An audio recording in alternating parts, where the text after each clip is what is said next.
సంబంధాలు చూసావు. ఇట్లా నాయన ఎర్రగుండి ఈ అబ్బాయి ఫోటో ఒకటి వచ్చింది. ఈయనకి ఆల్రెడీ పెళ్ళి అయిపోయిందిలేండి. ఎర్రగుండి ఈ అబ్బాయి ఫోటో.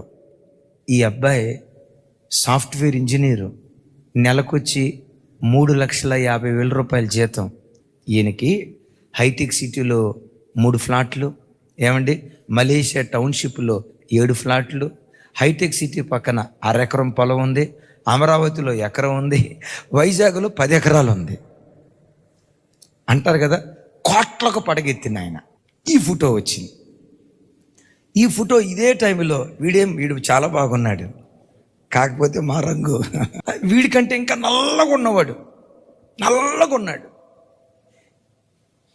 పీజీ పూర్తయింది కానీ ఉద్యోగం లేదు, ఉద్యోగం కోసం తిరుగుతున్నాం.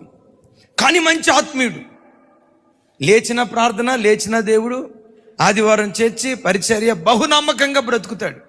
ఇప్పుడు చూడండి, ఉద్యోగం లేదు. నాయన సొంత ఇల్లు ఏమన్నా ఉందా హైదరాబాద్లో? లేదయ్యా. లేదు, మంచిది. సొంత ఇల్లు లేదు. హైదరాబాద్లో ఏమన్నా పొలం ఉందా? లేదండి. రైట్, హైదరాబాద్లో పొలం లేదు. హైటెక్ సిటీ దగ్గర 2-3 ఫ్లాట్లు ఉన్నాయా? లేదండి. లేదయ్యా.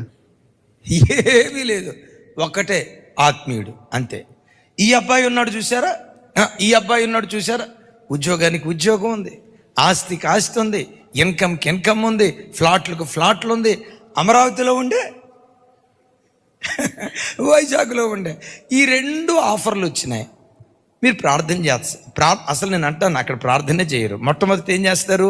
దేనికి అవకాశం ఇస్తారు? మా తల్లి ఇంకేముంది, అబ్బాయి చూస్తే బంగారం లాగా ఉన్నాడు, ఇంత ఉంది, సో ఈ అబ్బాయికే ఇచ్చి, దీనికి ప్రార్థనే ఉండదు. ఒకవేళ ఎవరైనా భక్తి కలిగిన వాళ్ళు ప్రార్థన చేస్తే ఆ ప్రార్థనలో ఈ నల్లట బంగారాన్ని చూపించాడు, ఏమీ లేని ఈ అబ్బాయిని చూపించాడు. వెంటనే మీరు ఏమనుకుంటారో తెలుసా? తూచ్, ఇది దేవుని చిత్తం కాదు. దేవుడు వచ్చి, భక్త ఈ బిడ్డనే తీసుకొని నీతో మాట్లాడుతున్నా, కలలో నుంచి తుల్లిపడి లేచి సాతాను తన స్వరం వినిపించినట్టున్నాడు కదా.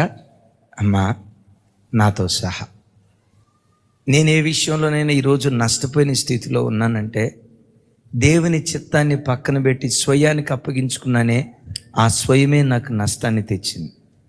దేవుని చిత్తానికి తల వంచిన ప్రతిసారి ఆ చిత్తం చేసేటప్పుడు చేదుగా ఉందేమో, కానీ భవిష్యత్తులో ఆ చేదు మాధుర్యంగా దేవుడు మారుస్తూ వచ్చాడు.